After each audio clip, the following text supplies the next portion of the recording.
everyone, welcome back to my channel for a brand new mystery with Molly. If you are new around here, if you've never seen my face on your screen before, then hi, my name is Molly and I post true crime videos like this every single week, so if you think that is something that you might want to stick around for, then please do subscribe. And whilst you're at it, don't forget to switch on the little notification bell so that YouTube will let you know whenever I post a new video. But anyway, this week we are going to be talking about the solved case of the Ding family. They were a family of 4 that were brutally murdered one bank holiday weekend over 10 years ago now. When a murder investigation was launched, the police actually identified a suspect very quickly, and they soon found evidence linking them to the crime. But despite finding evidence, they couldn't find the suspect anywhere because they went on the run immediately after committing this crime, and it took a long time for the police to find them. But quickly, before we get into the case, I would just like to say a massive thank you to Functional Beauty for kindly sponsoring this section of the video. I'm sure you guys are familiar with Functional Beauty by now. I've spoken about them many times on my channel by this point, and that is because they are my absolute favourite hair care brand. And the reason they are my favourite is because I just love how they allow you to customize your shampoo and conditioner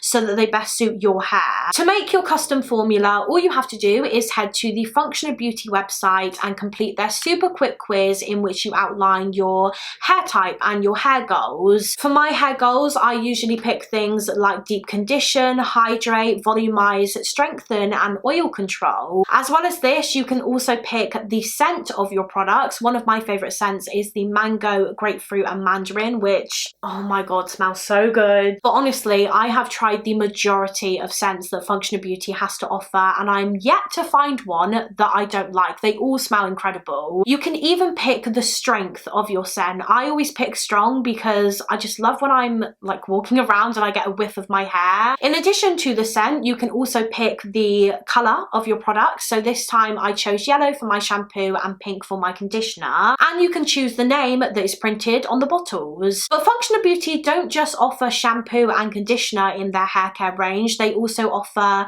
leave-in treatments, they have hair serums and hair masks, which again are all fully customizable and made just for you. It's definitely no secret by now that Functional Beauty's hair masks are one of my favorite products from them. It makes my hair feel so soft and silky and smooth. It's amazing. Functional Beauty's products are dermatologist tested, so I know that they won't irritate my scalp, and they are 100% vegan and cruelty free. There are also no parabens, no sulfates, no GMOs or toxins in their products. So if you would like to try Functional Beauty for yourself, then now is the time to do it. Because if you click on the link in my description box, you can get your first custom formula for under $30 with free shipping. Once again, a huge thank you to Functional Beauty for sponsoring this video. As you guys know, they have been long-time supporters of this channel and I'm so grateful to them. It really does mean so much. And now, having said all of that, let's just get into the case.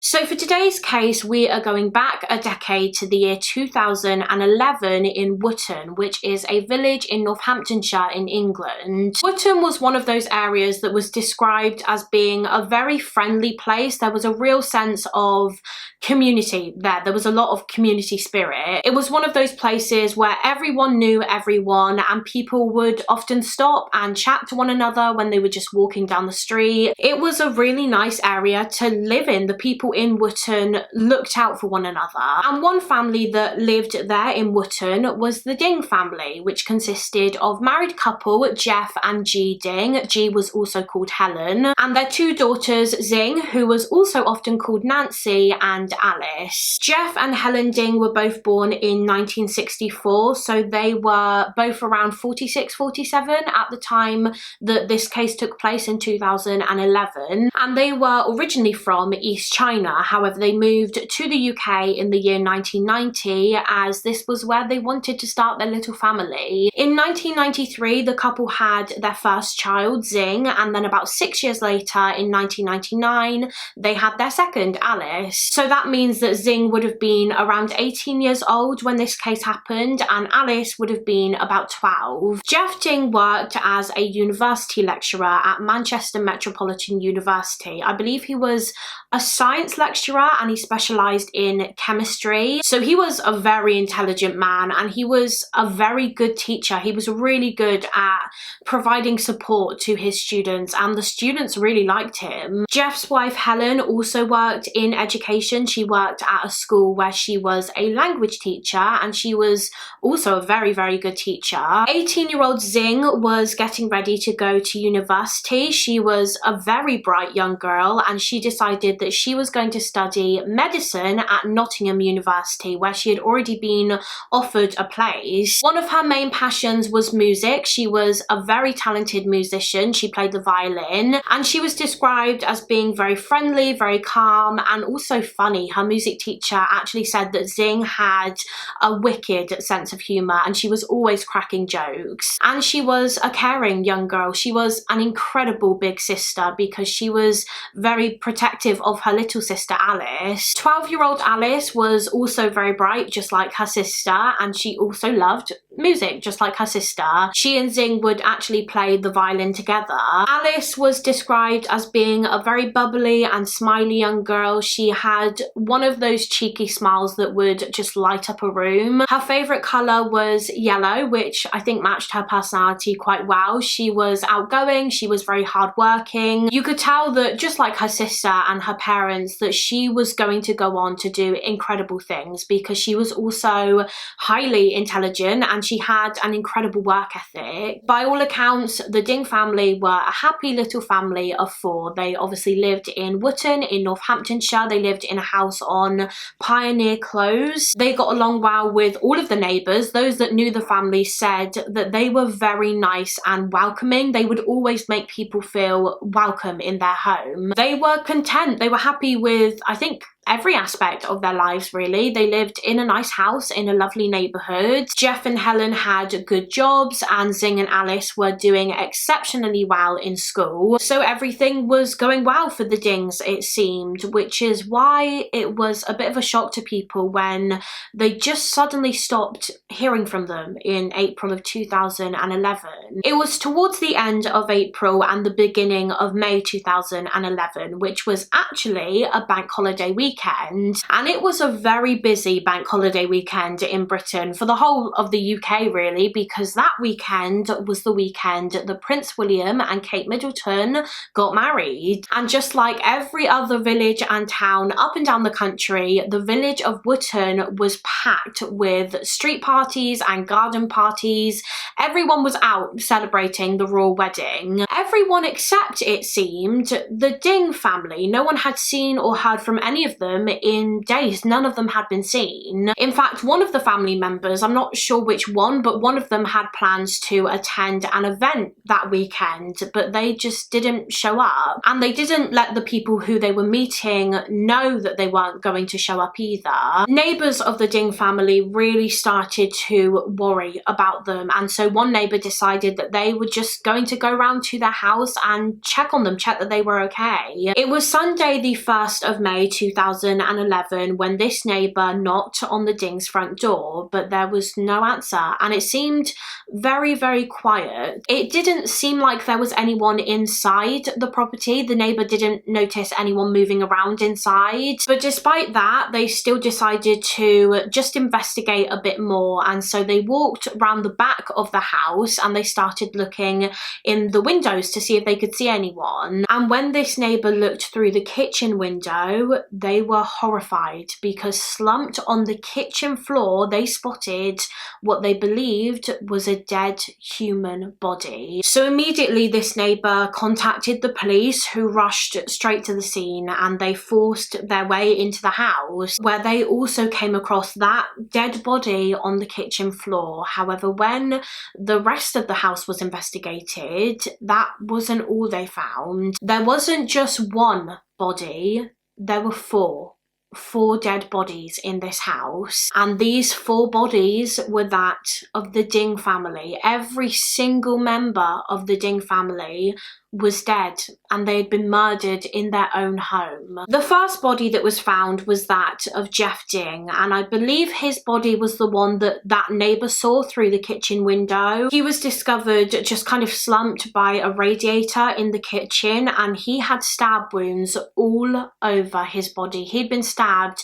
with a knife repeatedly. In total, I think he had about 23 stab wounds, but he also had some defense wounds. He had like cuts and scratches on his arms where he had clearly tried to fight off the attacker. The second body that was found was Jeff's wife, Helen Ding. Her body was found on the floor in the entrance hall, I believe near where it led into the kitchen. So she was quite close to her husband, and she had also sustained many stab wounds. She had been stabbed about 13 times, and then when officers went upstairs, they came across the third and fourth bodies, which were the couple's children, Xing and Alice Ding. The 2 girls were discovered in a bedroom upstairs. 18-year-old Xing was found slumped on the floor. Some sources even state that it looked as though she was in a prayer position, so perhaps she was praying when the attack happened. Just like her parents, she had also been stabbed repeatedly all over her body. She sustained about 11 stab wounds, and the youngest member of the Ding family, Alice, who was just 12 years old, she was found in the same bedroom as her sister, but she was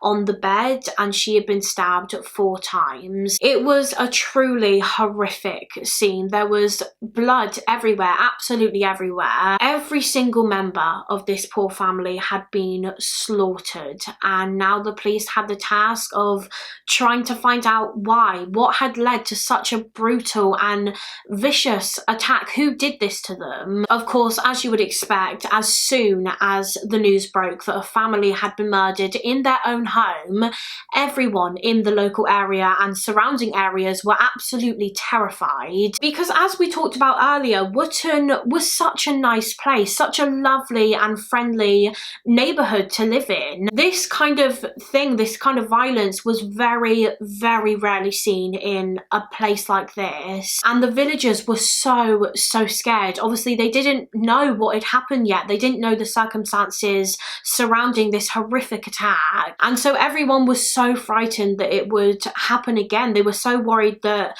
a serial killer was on the loose or something. Following the discovery of the bodies, a murder inquiry was very quickly launched, and the police started coming up with various different potential theories about what could have happened here. One of which was that this attack possibly could have been a murder-suicide situation, which the police do see fairly often with these kinds of cases where whole families are killed. They theorized that maybe either Jeff or Helen Ding had decided to murder the other and their children, and then themselves too for some reason. However, this theory was very quickly ruled out in this investigation just because of how this family was murdered. As I mentioned, they'd each been stabbed to death with a knife repeatedly, and it's very unlikely that someone would kill themselves using that method because of how painful it would have been and how much force you would have to use to inflict those deep wounds. But also, I believe each family member had some signs of self-defense injuries on them. They had all tried to fight for their lives, and if one of them was the killer, they obviously wouldn't have self-defense injuries. Another theory that was put forward in the beginning was that maybe this was a burglary gone wrong. However, that didn't really seem very likely either, because as far as I'm aware, the house didn't appear to have been ransacked or anything like that, and there were no signs of forced entry to the property. And again, just from how vicious this attack was, it didn't seem as though it had been committed by just a random burglar, a random stranger. Each member of the Ding family had sustained a number of stab wounds. There was clearly a lot of anger behind this attack, so that strongly suggested that they had been murdered by someone that they knew. this was personal. One of the first things that the police needed to work out in this case was how long the family had actually been dead for. When have they been murdered? Obviously, we know that they hadn't been seen in days by the time they were found, so that suggested that they had been deceased for quite a while. The police began conducting door-to-door inquiries in the area. They were just knocking on every single door, asking if anyone had seen anything or heard anything so that they could try and work out when the family were killed. However, these door-to-door inquiries didn't really result in any leads. It seemed as though no one knew anything. But the police were eventually able to establish the date/time of death with the help of pathologists. Through examining the victims' bodies, these pathologists were able to determine that they had been dead for about 2 days. These pathologists believed that the family were killed in their home sometime in the afternoon on Friday the 29th of April. So they were found on the Sunday the 1st of May, and it's believed they were killed the previous Friday. So their bodies had just been in the home decomposing for several days, and the police knew that this gap of time between the murders being carried out and the bodies being found, they knew that this gap would prove to make the investigation even more difficult to solve, because it meant that the killer, whoever they were, would have had plenty of time by now to flee, possibly even flee the country. They were way ahead of the police and they could have been anywhere by now. As part of this murder inquiry, the police obviously secured the crime scene, the house, and they brought in a forensic team so that they could search for and collect any potential evidence. So the forensic team started doing just that, looking around the house, and in there they found what they believed to be the murder weapon. So the killer had left it behind. They discovered a knife on the kitchen worktop. However, at first glance, you wouldn't have guessed that this was the murder weapon because it was clean. But I'm guessing forensics was still able to find traces of blood on it despite this, because it was eventually confirmed to have been the murder weapon. This was the knife that the killer had used to stab all 4 family members to death. And the reason it appeared clean when it was found was because the murderer had actually washed it after the attack. After they stabbed all of the victims with it, they went into the kitchen and washed it in the sink and then just left it on the kitchen side. So that suggests that the killer had spent some time in the house after the attack. They didn't flee the scene straight away. They stayed at the crime scene for a while, which seems very odd. But that wasn't the only odd thing that the police found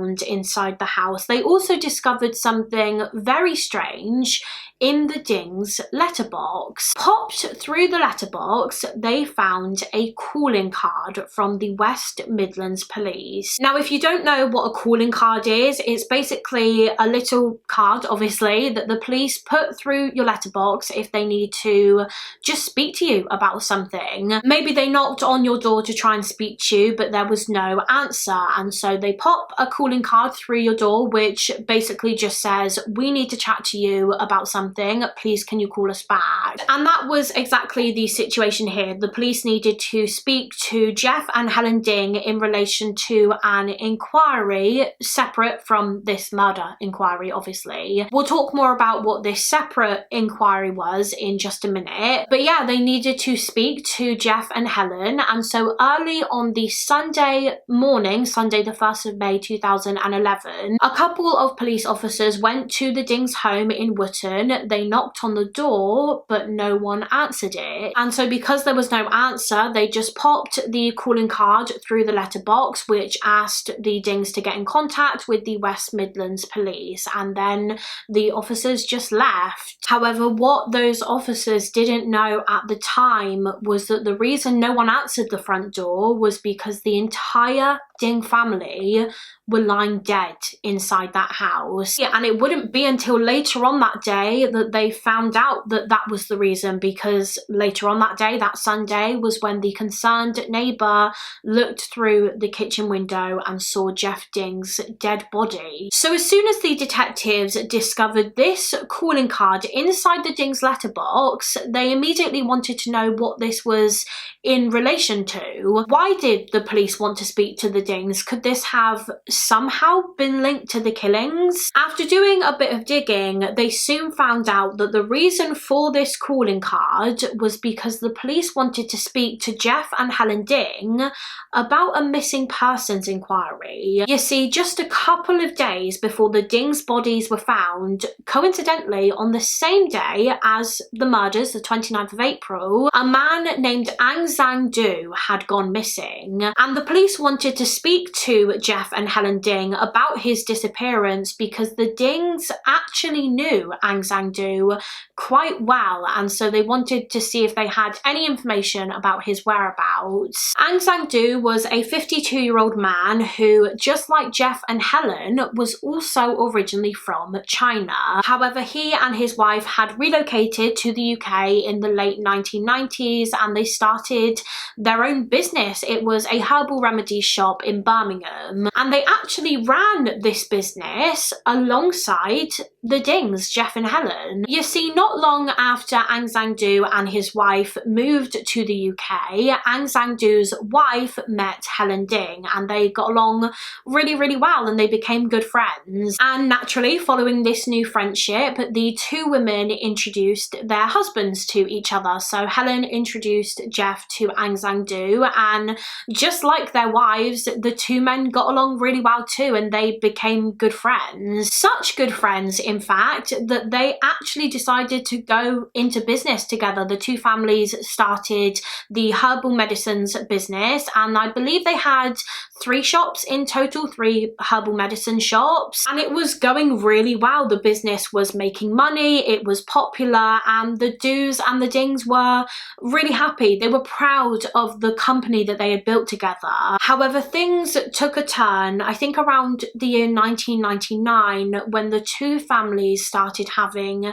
disagreements about the business. Now, I'm unsure exactly how this started, but from what I can gather, Jeff and Helen Ding asked Angu and his wife to leave the business because of, quote, allegations of financial irregularity. So I think that the Dings believed that Angu was stealing from the business and not being truthful about the company's finances. And this resulted in a lot of arguments and the two families just falling out completely. And as I said, the Dings asked Angu and his wife to leave the business and let them run it on their own. However, Angu was very angry about this, and all of these arguments actually led to the Dings and the Doos going to court. Angu and his wife began legal proceedings against the Dings because they felt as though they had been unfairly dismissed from the partnership, and this feud went on for years and years and years. There were several legal disputes and legal battles between the two families, and of course all of these court proceedings were very expensive. So Angu actually tried to sell the house that the Dings were living in on Pioneer Close in Wootton. You see, the house was actually part of the herbal business as assets due to some kind of complex business deal, and so because Angu was previously a part of the business, he felt that he had the right to sell the house and get a share of the money so that he could fund his legal proceedings. However, this did not go his way. The court found that he did not actually own any part of the house. It was not his to sell, and so a court order prevented him from trying to sell it, and he lost the lawsuit. He lost the whole lawsuit, the entire legal battle between himself and the Dings. And not long before the Dings were murdered, Angu and his wife were served with a court injunction which ordered them to repay the Dings In fact, this court injunction was served just the day before the Ding family was slaughtered in their home. Just the evening before the killing, so the 28th of April 2011, court officers went to Aung San Suu Kyi's home and they gave him the court documents which detailed the fact that he and his wife owed £88,000. And after they were handed these court documents, Aung San Suu Kyi's wife said that her husband was just a complete mess. He was agitated, he was angry, he was restless. He didn't sleep that night at all. She said that he was just pacing up and down the room for hours and hours because they just could not afford this. They did not have £88,000. So Aung San Suu Kyi knew that he would be bankrupt. He would have to file for bankruptcy. And the morning after this, the 29th of April, the same day as the murders, Aung San Suu Kyi went missing. He left his home that morning and he told his wife that he was going to go to work. He was going to open the herbal medicine shop in Birmingham. However, he never arrived home later that day or at all, and he didn't contact his wife to let her know where he was or why he hadn't returned home. And this was very unusual for Aung San Suu Kyi. I don't believe he'd ever done this before, just not returned home. So his wife quickly became very concerned about him because she knew that he was in a very, very bad state of mind. Obviously, as we discussed, he had just been served that court injunction the evening before and he was very distressed about it. He didn't sleep a wink the previous night because he was just thinking about it and worrying about it constantly. And so his wife was really worried about him, so worried in fact that she got in contact with the police and she reported her husband as missing. The day after Aung San Suu Kyi was reported missing, so this was Saturday the 30th of April, the police went to his shop in Birmingham because of course that's where he told his wife he was going the previous day. So the police went to the shop to see if he was there, but unfortunately he wasn't. They didn't find him, but they did find a note that he had left for his wife. It was written in Chinese, however the police had it translated to English, and when they did and they read it, their concerns for Aung San Suu Kyi grew enormously because this note was basically him just saying goodbye to his wife. So it seemed as though Aung San Suu Kyi was suicidal and planning on taking his own life due to all of the stress with the legal battle and the legal fees that he had to pay. So after this, alarm bells really started to ring for the police. They knew that they needed to find Aung San Suu Kyi quickly. And when they found out about Mr. Du's arguments and legal disputes with Jeff and Helen Ding, they decided to pay the Dings a visit just to see if maybe they knew anything about Aung San Suu Kyi's disappearance. And as we know, that is exactly what officers did on the morning of the 1st of May 2011. They went to the Ding's house in Wootton and they knocked on the door hoping to speak to Jeff and Helen. However, there was no answer, and so they just popped a calling card through their letterbox asking them to get in contact with the police as soon as possible. But of course the Dings never did get in contact with the police because they were dead inside their home, and they had been dead for a couple of days since Friday the 29th of April, the same day that Aung San Suu Kyi disappeared. And it was after this realization, after the detectives found the calling card in the letterbox and after they started looking more into the Ding's background with Aung San Suu Kyi, that they identified a potential suspect in the Ding's family murder case, and that suspect was Aung San Suu Kyi himself. I mean, it's pretty obvious, isn't it, that he would have had a very strong motive for wanting these people dead. We know that he had been in a legal battle with them for years and years by this point. We know that the Dings won that legal battle and that Aung San Suu Kyi had been ordered to repay £88,000. We know from his wife that he was very agitated and very angry the night before the murders and that he didn't return home on the same day that the murders were committed. So perhaps that note that he left for his wife, the one that said goodbye, maybe that wasn't a suicide note after all. Maybe his plan was not to kill himself, but to kill the Ding family and then go on the run. And so that's why he was saying goodbye. Or maybe he was still planning on ending his life. Maybe he decided that he was going to kill the Dings and then kill himself so that he wouldn't have to face the consequences of his actions. So after piecing all of this together, the police were pretty certain that Angu was the one that committed this quadruple murder, since he was really the only person in the Ding's lives that would have had a motive. So the police knew that they needed to track him down quickly. So the police started this inquiry by trying to piece together Angu's movements on the day of the murders, because despite the fact that he very clearly had a motive, the police didn't actually have any solid concrete evidence yet linking him to the crime. So hopefully by doing this, by tracing his steps from that day, they would find some. So they started from his shop in Birmingham, since we know from the goodbye note that he left for his wife that he had definitely been there that day. And the shop's CCTV footage confirmed that he was at the shop that morning for about 15 minutes. And then following this, he was spotted at a train station. Angu is the man in orange on this footage. The police were able to determine that he got a train from Birmingham to Northampton, which would have taken roughly an hour.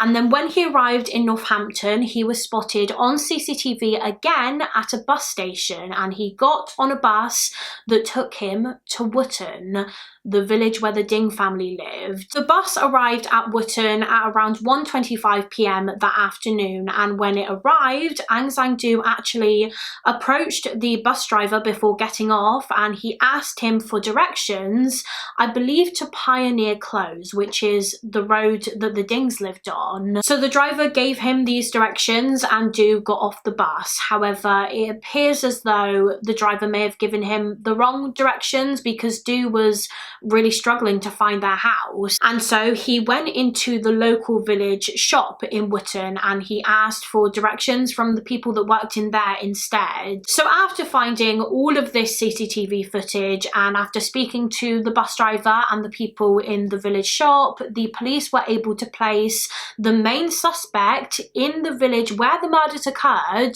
on the day that they occurred. So that was evidence linking Angu to the crime. And according to one source, in addition to all of that evidence, the police also received some information, I believe from a member of the public that lived near the Ding's house. And this member of the public said that around 3-4 p.m. on the 29th of April, so the day that the Dings were killed, they saw a man that looked Chinese standing outside of the Ding family home on Pioneer Close. So of course the police strongly believed that that was Angu. He had finally made it to his destination, and it must have been not long after this that he carried out the horrific attack. So now that the police had pieced together his movements before the murders, they needed to work out what he did next. Where did he go after he killed the family of 4? And trying to work this out proved to be a lot more difficult. Working out his movements before the attack was quite easy because they were able to follow him on CCTV. However, after the murders, they couldn't find him on any CCTV anywhere. It didn't seem as though he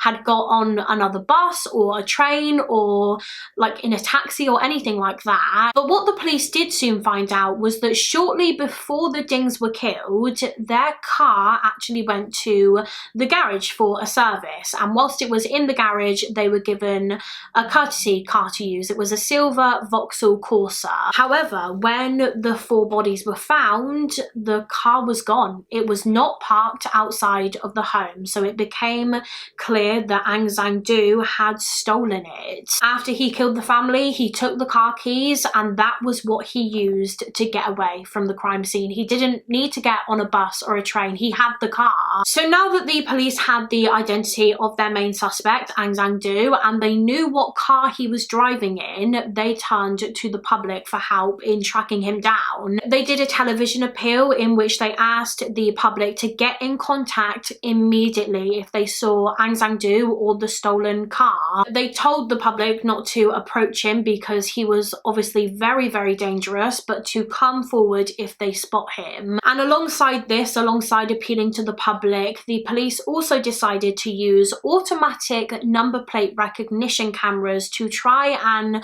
track down where the Vauxhall Corsa car was and had gone after the attack. And quickly, the police got a hit on the car. They discovered that on the same night as the murders, at around 9:45 p.m, the car had triggered a number plate recognition camera at a gas station just outside of the Northampton area on the M1 motorway. And when the police checked the footage, they spotted Angu with the stolen vehicle. He had stopped off at the service station to get some food and a drink, and he also picked up a map book, which he obviously intended to use whilst he was on the run. So they knew that he had stopped at a service station that night, but the police really struggled to work out where he went after this. They were unable to follow his trail on other number plate recognition cameras. For some reason, they didn't seem to pick the car up, which meant that tracing him was going to be even harder. And this was really very worrying for the police because I touched on it earlier, but if you think about it, Angu could have been literally anywhere by now. Obviously, the Ding family were killed on Friday the 29th of April and their bodies were not discovered until Sunday the 1st of May. So Angu had a head start. He was a good few days ahead of the police and the investigation. He could have even left the country by this point. The police continued searching for Angu for days and days, but they just could not find him anywhere. They could not track him down until eventually, about 2 weeks after the murders, I think it was around the 13th of May, they received a lead about the stolen Vauxhall car. They received a lead, I think it was from a member of the public, who said that they believed they had seen the Ding's stolen hire car parked on the side of a road in St John's Wood in London. So following up on this lead, the police went to that road in St John's Wood, and sure enough, they found the car. This was the vehicle that Angu had stolen after he committed the murders. It was just parked on the side of a road. Angu had managed to travel from Northampton to London, which is about a 90-minute drive, and he managed to go completely undetected. His vehicle didn't trigger any of the number plate recognition cameras for some reason. I did read on one source that there weren't any number plate recognition cameras along the route that he used. So yeah, I'm not sure exactly what happened there, but anyway, when the police were told about the car being in St John's Wood and they went there, they discovered the car, and it looked as though it had been abandoned there. And they could tell that it had been abandoned because the car had been parked on a side street in St John's Wood in a spot where cars weren't allowed to park, I think. And so because of this, a traffic warden had put a ticket on the car telling the owner to move it and that there was a charge for parking there. However, there wasn't just one parking ticket on this stolen car, there were actually 9. The car had been ticketed by traffic wardens 9 times, which means that it must have been parked there for quite a while. And when the police looked through CCTV footage from cameras on that side street, they were able to determine that the car had been abandoned there pretty much since the murders. The police discovered CCTV footage of a man matching the description of Angu on that side street in St John's Wood at around 2 a.m. on the 30th of April, so the morning following the murders. Angu parked the car in St John's Wood and he left it there. He never returned. He clearly just wanted to use it to get to London. And this was a huge setback for the police because for days and days, they'd been looking for this stolen hire car. However, it took them about 11-12 days to find it, and by that point it had been left there on that side street for almost a fortnight. So before, Angu was like 2 or 3 days ahead of the police, but now he was almost 2 weeks ahead of them. And I mean, you can get anywhere in 2 weeks. One of the detectives working on this case literally said that the world would have been Aung San Suu Kyi's oyster because the police were so far behind him. But despite knowing that it is very possible that Aung San Suu Kyi could have even left the country by this point, the police decided that for the time being they were going to continue searching London, because obviously there are millions of people in London. It's a very good place for someone to hide because of how many people there are. One of the areas in particular that the police focused on was Chinatown in London's West End, just in case Aung San Suu Kyi was hiding somewhere there. And so they began asking members of the public if they had seen him, seen anyone matching his description. They handed out wanted posters with Du's face on and put these posters in shop windows, but to no avail. They still could not find him. I think the police were really expecting him to be around this area because people that knew Aung San Suu Kyi personally said that he wasn't really the kind of person that could navigate himself. He couldn't really find his way around easily. He didn't know where he was going most of the time, basically. So the police thought that it was likely that he was hiding somewhere that he was fairly familiar with and somewhere that he was able to communicate easily with the other people living there. And so that's why they focused a lot of their searching in Chinatown in London. However, it turns out that these searches in Chinatown would prove to be a massive waste of time because Aung San Suu Kyi was not there, nor was he still in London, nor was he still in England. The police continued looking for him for months and months and months. However, they didn't find him because it turns out that shortly after abandoning his car in London, he had made his way to France. I believe he got either a coach or a ferry to France. From France, he then went on to go to Spain, and then from Spain, he got a ferry to Morocco, and people had spotted him along the way. It wasn't like he just wasn't seen. People had spotted him and they contacted the police, which is, I believe, how the police eventually traced his footsteps through these reported sightings. So with Aung San Suu Kyi having fled the country, this manhunt for him became international, and the pressure on the police to catch him was enormous. A reward of £25,000 was put forward by the police in an attempt to encourage more people to come forward, people that might have information about the whereabouts of Aung San Suu Kyi. And the police did receive a lot of reported sightings in this case. They received over 380 in total, which obviously was a good thing that people were coming forward. That's what the police wanted, but also in a way I feel like it probably made the investigation a bit more difficult because the police had to go through every single one, every single reported sighting, and determine whether or not it was credible, whether or not it was actually Aung San Suu Kyi. And I imagine that's probably why it took so long for the police to figure out that he had left the country and made his way to Morocco, because the police did receive possible sightings of him in like France and Spain, but they also received a lot of sightings of him in London in the weeks after the murders, which turned out to be false because, as we know now, he left the country pretty soon after the crime. He really wasn't in London for very long. But due to the false reported sightings, the police had reason to believe that he was still in England.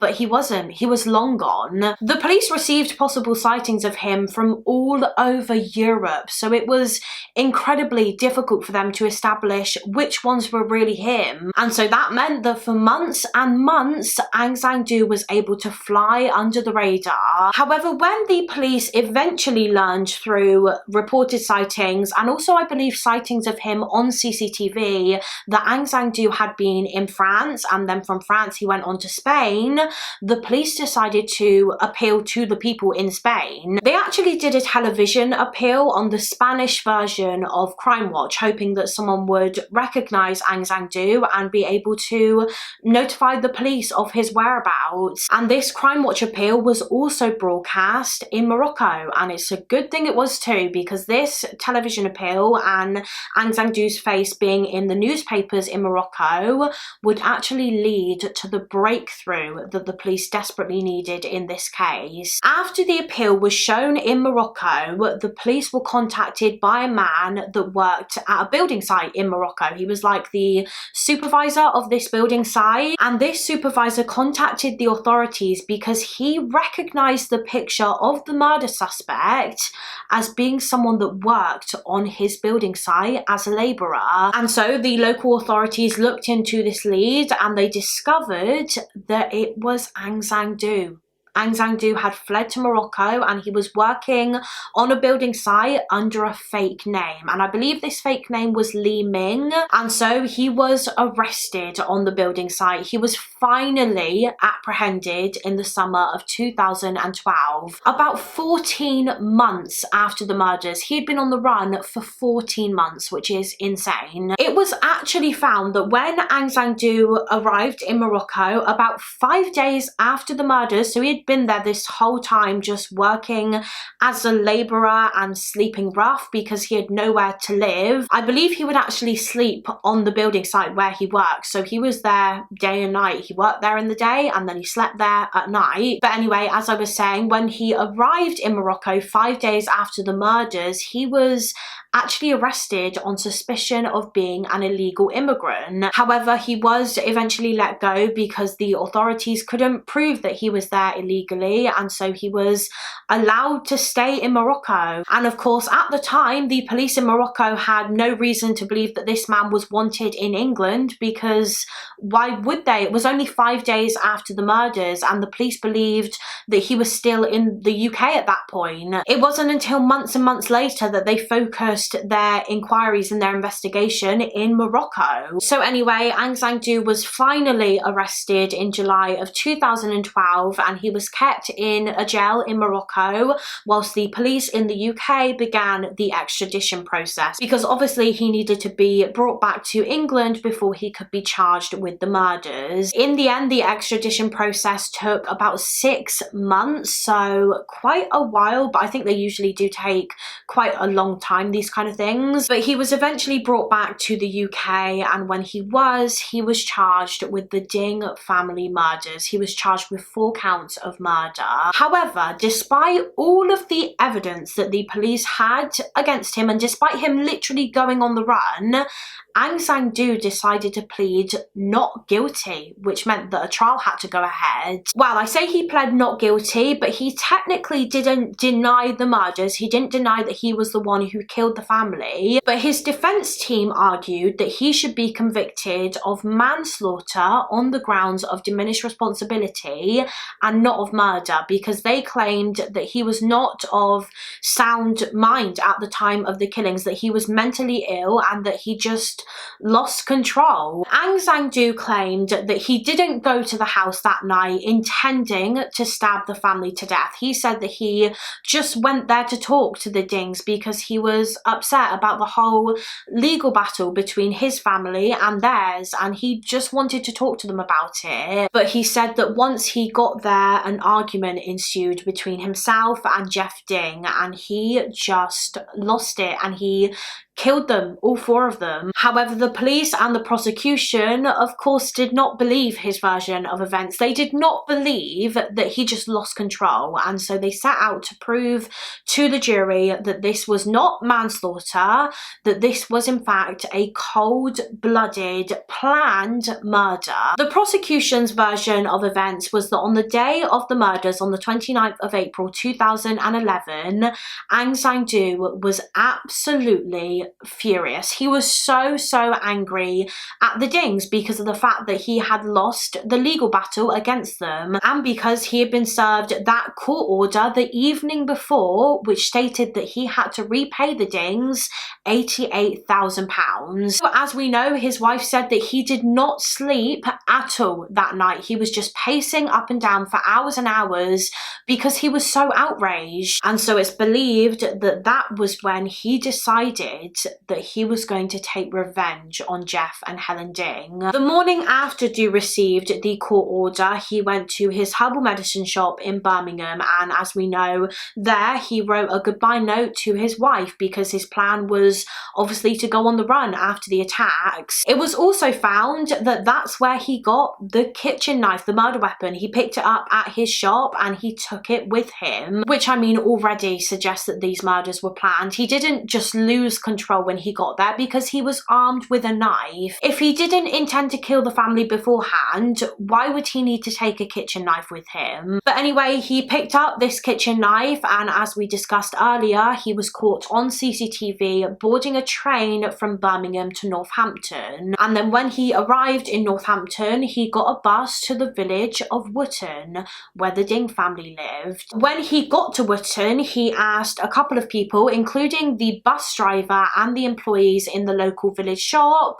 where Pioneer Close was. And when he finally found his destination, when he found the Ding's home, instead of knocking on the front door, he went round the back of the property and he let himself in via the back gate. And this was around 3:20 p.m. on that Friday afternoon. And when he went into the house, he came across Jeff Ding in the kitchen. The two men, Angu Du and Jeff Ding, quickly started arguing, I imagine about the whole legal feud and the fact that Angu Du had pretty much broken in. And during this argument, Angu Du pulled out his kitchen knife and he attacked Jeff with it. He stabbed him 23 times. And when Helen Ding heard the commotion and she walked into the room to see what was going on, Du turned his attention to her and he stabbed her repeatedly too. As I mentioned earlier, Helen had sustained about 13 stab wounds. However, that was not enough for Angu Du. It wasn't enough for him to just murder Jeff and Helen Ding, the two people that he had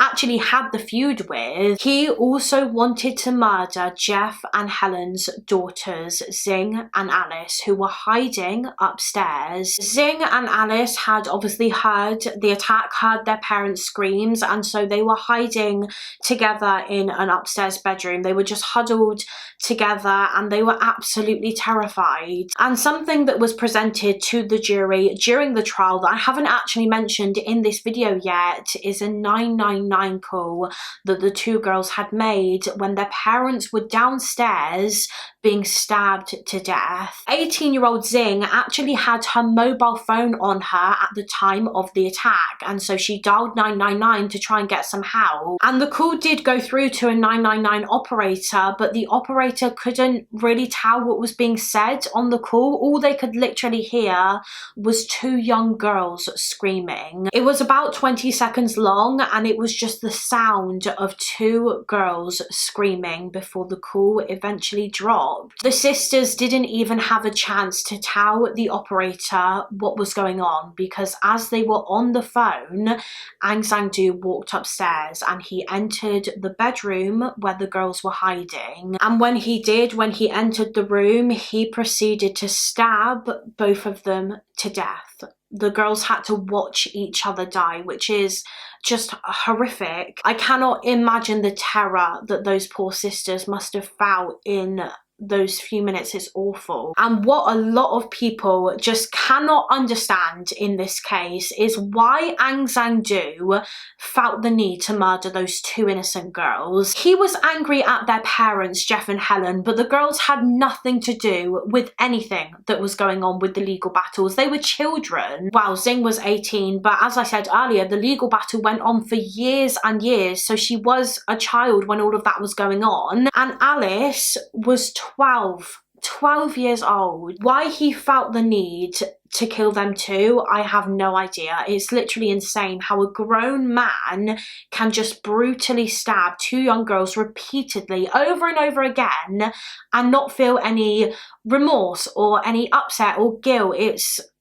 Honestly, there are no words. There's no words. But anyway, going back to that 999 call for a second, you may be thinking, well, if the girls rang the police when the attack happened, why didn't emergency services go to the scene immediately? Why did it take 2 days for the Dings' bodies to be found? Well, it actually turns out that the police did respond to the call. However, somehow they were sent to the wrong address. The police attempted to trace the call through like mobile phone tracking, but very unfortunately, it sent them to the wrong location. But at the time, the police of course didn't know that, so they went to this address anyway, and there was no answer at the door. Obviously the people who lived there were out at the time, but as I said, it was the wrong address anyway. They hadn't gone to the Ding family home, and it's believed that after this, the police believed that that phone call was probably just a prank. Obviously it was bank holiday weekend, it was the royal wedding, so a lot of people were out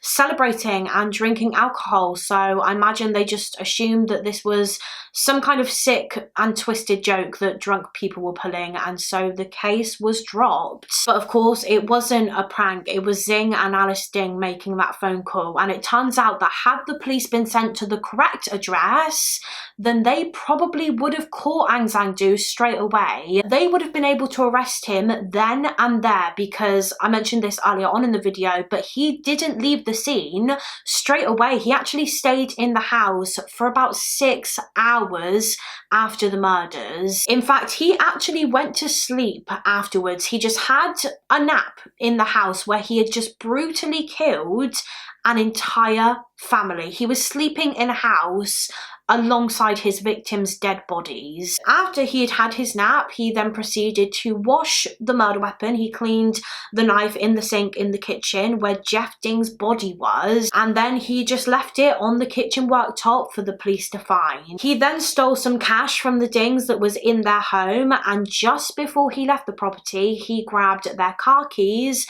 and stole the silver Vauxhall hire car that the Dings had been using. And obviously we know what happened after that. He used the car to drive to London, he abandoned it there, and then from London he travelled to France, then to Spain, and then 5 days after the murders he arrived in Morocco, where he remained undetected for 14 months before he was arrested in July of 2012. Angu's trial lasted for about 2 weeks, and at the end of it the jury was sent away to consider their verdict. Were they going to find him guilty of murder, or did they agree with the defence that he should be convicted of manslaughter on the grounds of diminished responsibility? Well, at the end of the trial, the jury thankfully chose the first option. They agreed with the prosecution, and so 54-year-old Angu was found guilty of all 4 counts of murder.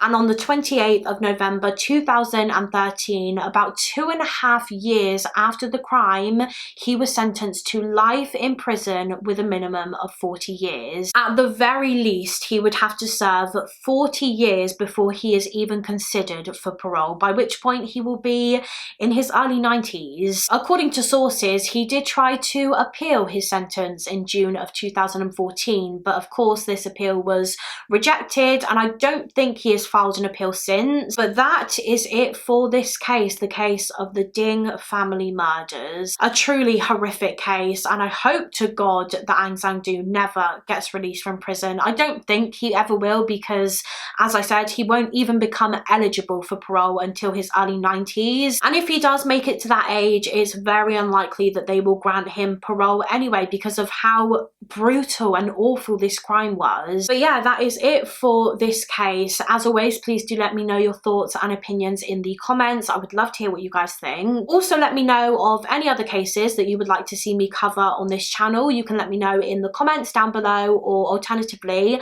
I do have a case request form linked in the description box. Before I go, I would just like to say a huge thank you to Function of Beauty once again for sponsoring this video. Remember, you can get your first custom formula for under $30 with free shipping when you click on the link in the description box. Thank you guys so much for watching. Please do give this video a thumbs up and subscribe if you haven't already, and I will see you again next week for another mystery with Molly. Bye guys!